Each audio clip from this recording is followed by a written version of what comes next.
கிட்டத்தட்ட 300க்கும் மேற்பட்ட ballistics மிசைல்களை Iran Israel மேல ஏவி இருக்காங்க. இந்த தகவலை இஸ்ரேலினுடைய இராணுவமே ஒப்புக்கொண்டிருக்காங்க.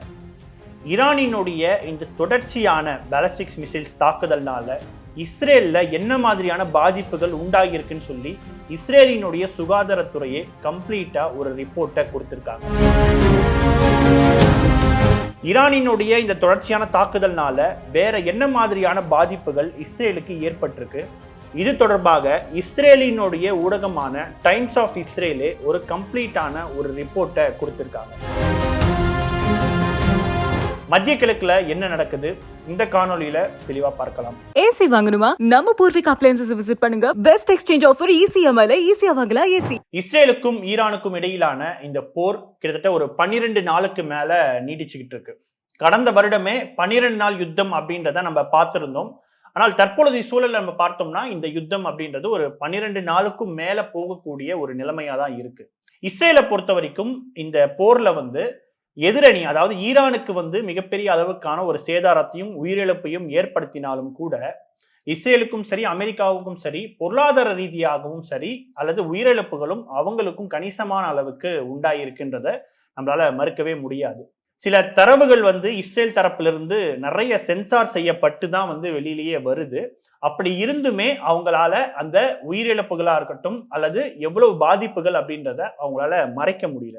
இந்த நிலையில தான் கடந்த ஒரு 12 நாட்கள்ல ஈரான் இஸ்ரேல் மேல கிட்டத்தட்ட 300 பாலிஸ்டிக்ஸ் மிசைல்ஸை ஏவி இருக்கிறதாக இஸ்ரேலினுடைய இராணுவமே அதிகாரப்பூர்வமாக ஒப்புக்கொண்டிருக்காங்க. அதை டைம்ஸ் ஆஃப் இஸ்ரேலையும் பதிவும் செஞ்சிருக்காங்க.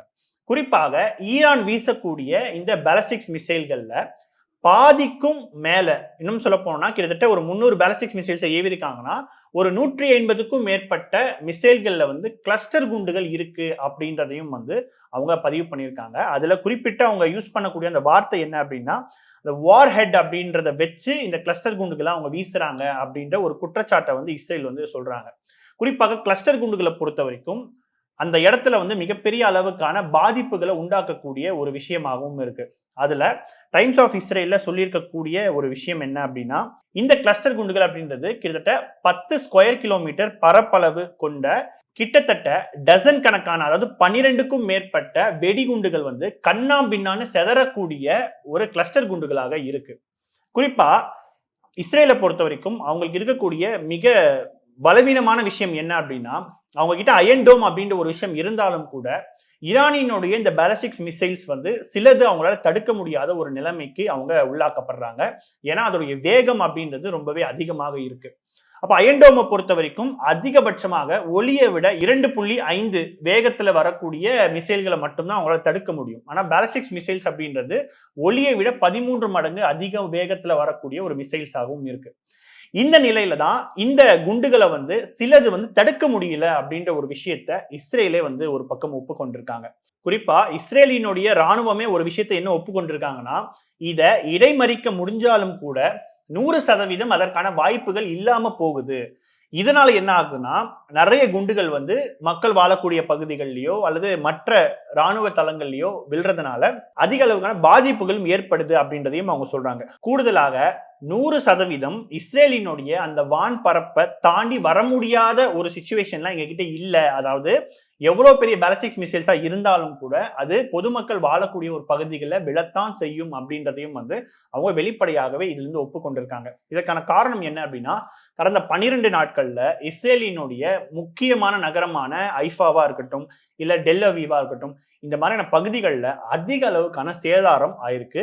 இதை அவங்களுடைய சோசியல் மீடியாவிலேயே நிறையவே அவங்க பகிர்ந்திருக்காங்க. அதே போல இஸ்ரேலினுடைய ஊடகவியலாளர்கள் பத்திரிகையாளர்கள் பலரும் இஸ்ரேலினுடைய முக்கியமான பகுதிகளில் வீடியோ எடுத்து அதை நிறைய சோசியல் மீடியால அவங்க பரப்பிக்கிட்டே இருக்காங்க. இந்த நிலையில தான் இஸ்ரேல்ல மிகப்பெரிய அளவுக்கான நெருக்கடிகள் அப்படின்றது சமீப நாட்களாகவே அதிகரிக்குது. இந்த போரை எப்படியாவது நிறுத்தணும்னு சொல்லி பல்வேறு தரப்புல இருக்கக்கூடிய மக்களும் போராடிக்கிட்டு இருக்காங்க ஒரு பக்கம். இன்னொரு பக்கம் இஸ்ரேல் அரசுக்கு ஆதரவாகவும் ஒரு பக்கம் இருக்காங்க. அதே போல இந்த போர்னால மக்களினுடைய வாழ்வாதாரம் அப்படின்றது பாதிக்கப்படுது. அதனால இந்த போரை நிப்பாட்டுங்க அப்படின்ற ஒரு குரலும் இஸ்ரேலுக்கு ஒரு பக்கம் வருது. இன்னொன்று நம்ம பார்த்தோம்னா இந்த 12 நாள் நடந்த இந்த ஒரு தாக்குதல், குறிப்பாக ஈரான் இஸ்ரேல் மேல நடத்திய இந்த பாலிஸ்டிக் மிசைல்ஸ் தாக்குதல்னால கிட்டத்தட்ட 2000க்கும் மேற்பட்டவர்கள் காயமடைஞ்சிருக்கிறதாக இஸ்ரேலினுடைய சுகாதாரத்துறை வந்து வெளிப்படையாக ஒப்புக்கொண்டிருக்காங்க. இன்னும் சொல்ல போனா 12 பேருக்கு மேல கொல்லப்பட்டிருக்காங்க அப்படின்றதையும் அவங்க வெளிப்படையாக அறிவிச்சிருக்காங்க. குறிப்பாக இஸ்ரேலினுடைய அந்த கட்டமைப்பை நம்ம பார்த்தோம் அப்படின்னா அவங்க பதுங்குக்குழி வந்து அதிகமாக இருக்கக்கூடிய ஒரு நாடாகவும் இருக்கு. ஏன்னா கடந்த 70 ஆண்டுகளை நம்ம பார்த்தோம்னா இஸ்ரேல் வந்து பல்வேறு தாக்குதலுக்கு உள்ளான ஒரு நாடாகவும் இருக்கு. அதனால பங்கரா இருக்கட்டும் அல்லது பதுங்குக்குழியா இருக்கட்டும், இதுல போய் அவங்களுடைய உயிர்களை காப்பாற்றக்கூடிய ஒரு நிலைமையா தான் இருக்கு. இதுல இஸ்ரேல்ல கடந்த 12 நாட்கள்ல வரக்கூடிய மற்றொரு முக்கியமான குற்றச்சாட்டு என்ன அப்படின்னா, அந்த சைரன் அப்படின்ற அந்த சிஸ்டம் வந்து மிகப்பெரிய அளவுக்கு ஃபெயிலியர் ஆயிருக்கு அப்படின்ற ஒரு குற்றச்சாட்டும் ஒரு பக்கம் எழுந்திருக்கு. அது என்ன அப்படின்னா, பொதுவாக ஒரு மிசைல் வருது அப்படின்னா இஸ்ரேலினுடைய அந்த ரேடார்கள்ல முதல்ல டிடெக்ட் பண்ணிடுவாங்க. அதனுடைய தொடர்ச்சியாக அது சைரன் சத்தம் அப்படின்றது வந்து கேட்கும். அப்ப சைரன் சத்தம் கேட்கும் பொழுது மக்கள் எல்லாருமே வந்து அந்த பதுங்குக்குழி அல்லது பங்கரை நோக்கி அவங்க போவாங்க. ஆனால் சமீப நாட்களாக இந்த சைரனினுடைய வேலை செய்யற அந்த தன்மை அப்படின்றது வந்து ரொம்பவே குறைஞ்சிருக்கு. அதனாலேயே நிறைய ட்ரோன் தாக்குதலா இருக்கட்டும் அல்லது நிறைய பாலிஸ்டிக் மிசைல்ஸா இருக்கட்டும் நேரடியாக மக்கள் வாழக்கூடிய பகுதிகளில் தாக்குதலுக்கு உள்ளாக்கப்படுது அப்படின்ற நிறைய காணொலிகளும் நம்ம தொடர்ச்சியாக பார்க்கிறோம். குறிப்பாக ஈரானினுடைய இந்த தாக்குதல் அப்படின்றது வந்து அதிக சேதத்தை ஏற்படுத்தக்கூடிய ஒரு விஷயமாகவும் இருக்கு. குறிப்பா இஸ்ரேலினுடைய ராணுவமே என்ன சொல்லியிருக்காங்கன்னா, கடந்த 6 நாட்களாகவே அவங்க நிறைய அலைகளா வந்து அந்த பாலிஸ்டிக் மிசைல்ஸ் அவங்க ஏவிக்கிட்டே இருக்காங்க அப்படின்றத சொல்றாங்க. குறிப்பாக ஈரானியன் மீடியாவே சொல்ற விஷயம் என்னன்னா, ஈரானினுடைய அந்த IRGC படை இன்றைக்கு 14வது வேவ், அதாவது 14வது அலை ஏவுகணை தாக்குதல் நடத்தி இருக்கு அப்படின்னு சொல்லி.